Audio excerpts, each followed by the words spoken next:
Good morning friends, this is doctor Abhishek Acharya, MD Ayurveda. आज मैं जिस वक्त अभी ये वीडियो रिकॉर्ड कर रहा हूँ उस वक्त वो टाइम जो है वो इतिहास में आई थिंक लिखा जाएगा, क्योंकि अभी कोरोना महामारी जो है वो पूरे विश्व में बहुत ही ज़्यादा और एक पेंडेमिक बन चुकी है। और इस महामारी में काफ़ी कुछ आपको सुनने को मिला होगा। मुझे ऐसा लग रहा है कि काफ़ी नई चीज़ें जो है वो आप लोग जानने की कोशिश कर रहे होंगे इस पूरे 3 महीने के दौरान, मुझे ऐसा लग रहा है।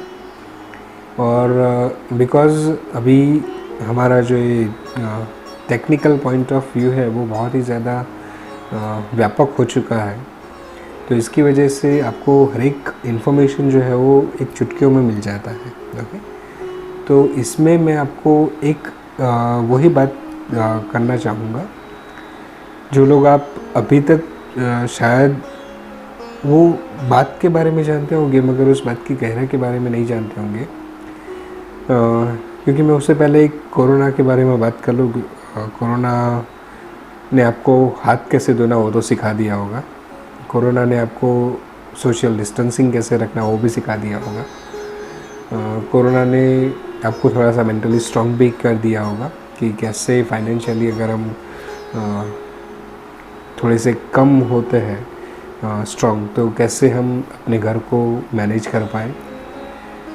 फिज़िकली आपको थोड़ा सा स्ट्रॉन्ग कर लिया होगा, मेंटली थोड़ा सा स्ट्रॉन्ग कर लिया होगा, ऐसा मेरा मानना है। क्योंकि कई दिनों तक लॉकडाउन में रहने से आदमी अपने बारे में तो डेफिनेटली सोचने लगता है कि मैं हूँ क्या और मैं क्या कर रहा हूँ अभी, और अभी ये सब चीज़ें जब ख़त्म हो जाएगी तो मैं क्या करूँगा। ओके, तो मेरा आज का ये लेक्चर, या तो मैं ऐसा कह सकता हूँ कि शायद इसके ऊपर मैं लेक्चर की सीरीज़ बनाऊँ थोड़े थोड़े मिनटों की, कि जिसकी वजह से आपको थोड़ा सा एक बेसिक फंडा जो है वो क्लियर हो। क्योंकि मैं एक आयुर्वेदिक डॉक्टर हूँ, तो उसका जो एक थोड़ा सा ज्ञान है वो मैं आपको देने की एक सिंपल लैंग्वेज में कोशिश करूँगा। क्योंकि जो हर एक चीज़ जो हम मानते हैं वैसे एक्चुअली वो होती नहीं है। ओके, और वहाँ तक उसकी सीमित भी हम बोल सके या उसकी लिमिटेशंस बोल सके, वहाँ तक जहाँ हम सोच हमारी ख़त्म होती है वहाँ शायद न भी हो। ओके, उससे कई ज़्यादा गुना हो। आपको लग रहा है क्यों कोड वर्ड में बातें कर रहा है अभी, है ना? मगर ये बातें कोड वर्ड में इसीलिए कर रहा हूँ कि आपको थोड़ा सा समझ में आए, इसका थोड़ा सा इम्पोर्टेंस आपको पता चले कि एक्चुअली ये सब जानना क्यों ज़रूरी है। आपको एक आश्चर्य होगा कि ये हाथ धोना और ये सफाई रखना एक बेसिक आइडियोलॉजी है। वैसे तो भारत के अंदर तो ये बहुत ही सामान्य बात है, सफाई रखना और ये सब। भले ही हम अपने सिटी और गांव को गंदा कर रहे हो, जो जाहिर या सोशल जगह है वहाँ पे, मगर हम इतना तो डेफिनेटली करते हैं कि हमारा घर जो रहता है वो काफ़ी स्वच्छ रहता है। हमारा कंपाउंड जो रहता है घर का वो भी काफ़ी स्वच्छ रखते हैं हम। और हर एक दिन जो हमारा खाना पीना और घर पे बनाना, वो अलग बात है कि अभी शहरों के अंदर ये खाना पीना बनाने वाली जो सिस्टम है अभी थोड़ी सी लोअर हो रही है, बिकॉज सर्टेन कंपनी ऐसी आ गई है कि जिसकी वजह से हमें थोड़ी सी सहूलियत हो गई है। हमें रेस्टोरेंट में जाना भी नहीं पड़ता और हम सारे स्वाद जो है वो घर पे ही एंजॉय कर सकते हैं। मगर फिर भी अभी के सिनेरियो में आपने काफ़ी कुछ जान भी लिया होगा। कई सारे वीडियोस आपने देखे होंगे, कई सारे ऑडियोज़ आपने सुने होंगे, कई सारे वेबिनार्स आपने अटेंड किए होंगे कि जिसके अंदर आपको काफ़ी कुछ समझाया जाता है कोविड के बारे में और कैसे वो वायरस फैलता है और सब कुछ। Okay, including the one topic that is immunity. Okay, Ayurveda में भी इम्यूनिटी को कई बार सीमित करने की कोशिश करी जाती है। ओके, तो मेरा कहना ये है कि इम्यूनिटी एक्चुअली है क्या। एक सिंपल सी लैंग्वेज में आप सब लोग को पता है इट्स अ रोग प्रतिकारक शक्ति, यानी कि कोई भी डिसीज़ अगर हो रहा हो तो उसके सामने उसे प्रिवेंट करना। ओके, डिसीज़ को बॉडी को उसके सामने प्रिवेंट करना कि वो इल ना हो जाए और भी बीमार ना हो जाए। एक सिंपल वे में अगर मैं समझाऊँ तो हाँ, अभी यहाँ पे बात ये आती है ओके कि जो इम्यूनिटी है वो कैसे बढ़ाई जाए, कैसे सस्टेन करी जाए। तो जैसे इम्यूनिटी के बारे में बात आती है हमारे मन में एक तुरंत क्लिक होता है, दैट इज़ च्यवनप्राश खाओ। ओके, और ये बहुत ही अच्छी बात है। बीइंग एन आयुर्वेदिक मुझे उसके ऊपर बहुत ही ज़्यादा प्राउड है कि एक ऐसा टॉनिक जो एटलीस्ट भारत के अंदर घर घर में बच्चों तक वो शब्द जो है वो जाना हुआ है, उससे अनजान नहीं है हम। ओके, मगर मुझे ये बात यहाँ पे इसीलिए क्लियर करनी है कि immunity is equal to chyawanprash नहीं है। ओके, वो बहुत ही अच्छी तरह से हमें हेल्प करता है इम्यूनिटी बढ़ाने में, हमारी हेल्थ को सस्टेन करने में बहुत ही ज़्यादा। ओके, मगर यहाँ पे मैं एक छोटा सा एग्जांपल दूंगा। Chyawanprash is a fuel. Okay, हमारी गाड़ी जो होती है जिसके अंदर हम फ्यूल डालते हैं। ओके, आप चाहे फ्यूल जो है वो बहुत ही अच्छा वाला महंगे वाला आप अपनी गाड़ी के अंदर डाल दो, मगर आपकी गाड़ी का इंजन अगर ठीक ना हो तो वो फ्यूल काम में आएगा। It's very necessary to understand like this. Okay, Ayurveda में ये छोटी छोटी बातों का बहुत ही ज़्यादा गहराई से उन्होंने जो है वो बोला गया है। हाँ, तो वैसे ही अगर च्यवनप्राश कितना भी अच्छा हो ओके, वो तभी अच्छी तरह से काम करेगा जब आपका मशीन ठीक होगा, यानी कि आप खुद ठीक होंगे। ओके, और यहाँ पे ठीक होना क्या, तो यहाँ पे मैं थोड़ा सा आपको अपने आयुर्वेद का जो है वो एक श्लोक, यानी कि प्रयोजन ऑफ आयुर्वेद है, ये जो श्लोक है बहुत सारे लोग जानते होंगे, जो भी आयुर्वेदिक डॉक्टर्स होंगे या जो भी आयुर्वेदिक पढ़े होंगे उनको ये पता होगा कि आयुर्वेद का प्रयोजन क्या है। स्वस्थस्य स्वास्थ्य रक्षणम आतुरस्य विकार प्रशमनम च। इट्स वेरी बेसिक श्लोक, सबको पता होगा। तो यहाँ पे उन्होंने फर्स्ट लाइन ऑफ एम जो है वो क्या बोला है, उनका प्रोजेक्शन किस पे है, स्वस्थता। ओके, यानी कि अगर आप हेल्दी हो तो आपके जो हेल्दीनेस की प्रोटेक्शन करना है ओके, वो उसका मेन है आयुर्वेद का। Treatment is a secondary part. Okay, आतुर यानी कि पेशेंट, विकार यानी कि डिसीज, प्रशमन यानी कि मिटाना। तो पेशेंट का डिसीज मिटाना is a secondary thing. First you have to gain knowledge about how to be healthy. Okay, कैसे हम अपने आप को हेल्दी रख पाए वो जानना ज़रूरी है। और उसके लिए अगर हम देखने जाए तो काफ़ी कुछ आयुर्वेद के अंदर एक्सप्लेन किया हुआ है। ओके, उसमें थोड़ी सी अगर मैं बात करूँ तो वो है दिनचर्या, यानी कि डेली रूटीन आपकी कैसी होनी चाहिए, ऋतुचर्या यानी कि सीजनल रेजिमेंट कैसा होना चाहिए, देन एक्सरसाइज, देन रात्रिचर्या यानी कि पूरी तरह से रात को जब आप क्या क्या करना चाहिए आपको उसके लिए एक्सप्लेनेशन, एंड आचार रसायन।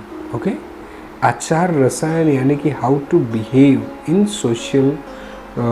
Socially you have to how to behave. Okay, आपको कैसे बिहेव करना है सोशली, वो आचार रसायन के बारे में बताया गया है।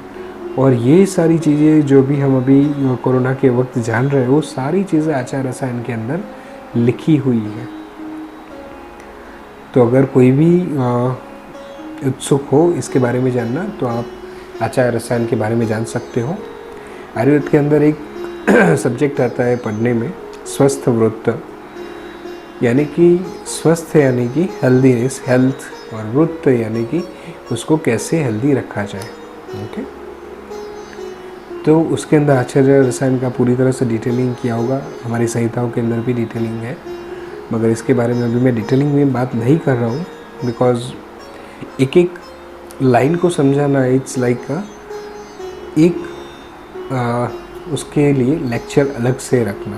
ओके, उतनी अच्छी तरह से ब्रीफिंग करा गया है। टाइम परमिट्स करेगा तो हम कभी ये इसके बारे में भी बात करेंगे।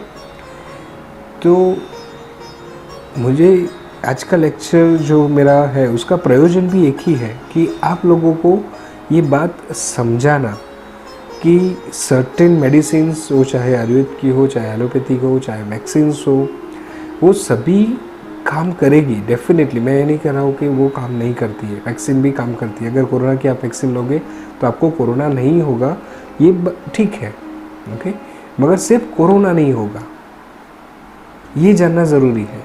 वहाँ पे सिर्फ आप एक ट्रीटमेंट कर रहे हो, एक सिंगल वायरस के लिए आप ट्रीटमेंट कर रहे हो। इनकेस अगर थोड़े सालों के बाद कोरोना की जगह पे कुछ और आ गया तो अगेन आप वैक्सीन के लिए वेट करोगे, ओके। तो ये इम्यूनाइजेशन जो है, हमारी इम्यूनिटी को बढ़ाना, वो आयुर्वेद के अंदर उन्होंने नेचुरली इम्यूनिटी को कैसे बढ़ाया जाए उसके ऊपर ज़्यादातर भार दिया हुआ है, ज़्यादा कॉन्सेंट्रेट किया हुआ है। तो इट्स वेरी नेसेसरी। और मुझे एक अफसोस होता है कि हम भारत में रहते हुए ये सारी चीज़ों को बहुत ही ज़्यादा अनदेखी कर रहे हैं। ये थोड़ा सा इंग्लिश वाला जो बीच बीच में आ जाता है ना, we can say English culture, okay, कि जिसकी वजह से हम नॉलेज, हम लैंग्वेज तो सीख लेते हैं इंग्लिश, हाँ, वो उसको बोलना it's not an difficult task at all, मगर फिर भी एक छोटे से इम्पोर्टेंस के लिए, हमारी एक प्रेजेंस दिखाने के लिए हम इंग्लिश का सहारा लेते हैं, ओके। और अगर आप कई लोग जानते होंगे और उत्सुक होंगे तो आप गूगल पे जा सकते हैं और उसके बारे में देख सकते हैं कि इंग्लिश लैंग्वेज अगर बचपन से सिखाई जाए तो प्यूबर्टी के टाइम के बाद में जो मेंटल फिनोमिना है हमारा, वो बहुत ही ज़्यादा कमज़ोर हो जाता है, ओके। और उसकी वजह से मेंटल ग्रोथ जो है, जो एक अभी के सिनेरियो में देख रहे होंगे कि मेंटल हेल्थ की प्रॉब्लम्स बहुत ज़्यादा हो रहे हैं, ओके, बच्चों से लेकर बूढ़ों तक, सब एज के अंदर अभी वो बहुत ही ज़्यादा कॉमन हो चुका है। तो मैं ये नहीं कर रहा हूँ कि इंग्लिश की वजह से होता है, मगर वो एक पॉजिटिव फैक्टर है इसके अंदर कि हम उसको सिर्फ प्राधान्यता देते हैं। एक मॉडर्न कल्चर के नाम पे ये बहुत ही ज़्यादा एक्सट्रोवर्ड जो हम होते जा रहे हैं, मगर वो उल्टा हो रहा है। अगर आपको ऐसा लग रहा है कि वो बहुत ज़्यादा हम एक्स्ट्रावर्ड हो गए, बाहर सब कुछ एकदम फ्रैंकली सब कुछ चल रहा है, तो इट्स नॉट एन थिंग। वो आपको, और वो आप अपने आप में मोटिवेशन करने की कोशिश कर रहे हो कि yes I am the powerful one, and मैं सब कुछ मैं एक अलग तरीके से सबके सामने प्रेजेंट हो सकता हूँ, वगैरह वगैरह। डेफिनेटली अभी के लेक्चर में ये सारी चीज़ें रिलेट नहीं हो रही है, मगर मेरा लेक्चर करने का प्रयोजन यही है कि आप बेसिक आइडिया समझ पाओ कि आयुर्वेद में ये सारी चीज़ें कैसे सिंपलिस्टिक वे में कही गई है। और अगर वैदिक क्षमत्व यानी कि इम्यूनिटी को बढ़ाना है, बूस्टअप करना है, तो उसके लिए एफर्ट्स करना पड़ेगा। वो सिर्फ आप 1-2 चम्मच च्यवनप्राश खाओगे और आप ऐसा समझोगे कि आप कोई भी डिसीज़ से मुक्त हो सकते हो, तो बहुत बड़ी गलतफहमी है आपकी। बिकॉज स्वस्थ की डेफिनेशन अगर हम जानने जाए वहाँ पे, तो स्वस्थ डेफिनेशन के अंदर क्या कहा जाता है आयुर्वेद के अंदर? समदोषः समधातुः समाग्निश्च मलक्रियः प्रसन्न आत्मेन्द्रिय मनः स्वस्थ इति अभिधीयते, ओके। प्रसन्न आत्मा, इंद्रिय एंड मन, दोष यानी कि 3 जो बेसिक बायो एनर्जी है हमारे शरीर की, उसको इक्विलिब्रियम में रखना, हमारी टिश्यूज़ को वेल फॉर्म्ड रखना, हमारी अग्नि यानी कि हमारी मेटाबॉलिक सिस्टम को प्रॉपर वे में रखना, एंड हमारी एक्सक्रीटा जो है, ओके, जो मेटाबॉलिक वेस्ट जो हम कहते हैं, अगर वो भी सम यानी कि इक्विलिब्रियम स्टेट में होंगे तो हमारा शरीर हेल्दी होगा, ओके। तो इट्स नॉट लाइक कि सिर्फ आपका, अगर हम सिंपल सा एग्जांपल दो, अगर आपका अग्नि ठीक नहीं होगा तो वो च्यवनप्राश को भी डाइजेस्ट नहीं कर पाएगा, क्योंकि च्यवनप्राश जो है वो गुरु होता है, यानी कि हैवी होता है डाइजेशन के अंदर। तो उसको पचाने के लिए पहले आपको अग्नि तो बूस्टअप करनी पड़ेगी, then only you can take chyawanprash, and वो च्यवनप्राश के एक्शन उसके बाद में मेटाबोलाइज होके प्रॉपर वे पे होगी। ओके, तो यहाँ पे मेरा कहने का मतलब ये होगा कि आप जो भी ये लेक्चर सुन रहे हैं, इम्यूनिटी को अगर बढ़ाना होगा तो आपको स्वस्थ रहना पहले बहुत ही ज़रूरी है, और स्वस्थ होंगे तभी इम्यूनिटी जो है बूस्टअप हो पाएगी। स्वस्थ नहीं होंगे तो इम्यूनिटी बूस्टअप होना इट्स नियर टू इम्पॉसिबल। मैं यहाँ पे ये नहीं कह रहा हूँ कि आप टेम्पररी अपने आप को सर्वाइव नहीं कर पाओगे, डेफिनेटली यहाँ पे मेरे सेंटेंस का गलत मतलब निकाला जा सकता है, मगर मेरे जो कहने का भावार्थ है वो आपको समझना पड़ेगा। मैं यहाँ पे कोई भी गलतफहमी किसी के सामने नहीं फैला रहा। ओके, न तो आयुर्वेद को डीम कर रहा हूँ, ये सिर्फ आयुर्वेद को एक कॉन्शियसनेस के साथ में समझने की ज़रूरत है। ओके, तो मेरी आप सब लोगों के से एक ही प्रार्थना होगी कि जब भी आप आयुर्वेद को पढ़ें, उसके बारे में जानें, एक आदर के साथ में जानें। आयुर्वेद के अंदर जो भी शक्ति है, जो भी एक रहस्य, अगर हम कहें सामान्य लोगों के लिए तो डेफिनेटली रहस्य है, तो एक सीक्रेट जो है उसको अगर जानना होगा तो थोड़ा सा अगर हम आदर के साथ में जानेंगे, उसको आदर करेंगे, एक श्रद्धा होगी हमारी उसके साथ में, तो डेफिनेटली आप जो भी एफर्ट्स करेंगे उसका सही फल जो है वो निकलने वाला है। वो चाहे दिनचर्या हो, चाहे ऋतुचर्या हो, चाहे आचार रसायन हो। ओके, तो इम्यूनिटी का हमारा जो लेक्चर सीरीज़ है वो यहाँ से शुरू होता है। This is the first lecture जहाँ पे आपको सिंपल वे में importance of immunity then other thing वो समझाया गया है सिंपल वे में। ओके, देखेंगे अगर आगे हम कितना इसको ले जा सकते हैं। तो प्लीज़ ये वीडियोस जो है वो शेयर करें अपने कलीग्स के साथ में, अपने फैमिली मेम्बर्स के साथ में, रिलेटिव्स के अंदर जितना ज़्यादा हो सकता है इसको फैलाने की कोशिश करें। ये बहुत ही ज़्यादा बेसिक थिंग है, इसको हमने शुरू किया है अभी, जस्ट फर्स्ट थिंग हमने एड्रेस की है। एक्चुअल इम्यूनिटी कैसे होगी, कैसे हम उसको बढ़ा सकते हैं, सब कुछ प्रॉपर वे में अकॉर्डिंग टू आयुर्वेदा वहाँ पे डिटेलिंग की जाएगी। तो प्लीज़ उसको शेयर कीजिए एंड सब्सक्राइब माय चैनल अगर आप उसको अपने आप ये वीडियोस जो है वो अगर आप खुद से पाना चाहते हो, and press the bell icon in your YouTube application. तो प्लीज़ शेयर करें इस वीडियोस को जितना, अगर आपको अच्छा लगे तो डेफिनेटली, एंड सब्सक्राइब करें मेरी चैनल। दिस इज़ वैदिक आयु प्रोडक्शंस। यूट्यूब के अंदर आप simple Vedic Ayu productions without any space type करोगे तो वो आ जाएगा। And thank you so much for the great listener. I think you are a great listener and in a calm way obviously. तो thank you so much again. जय हिंद, जय भारत।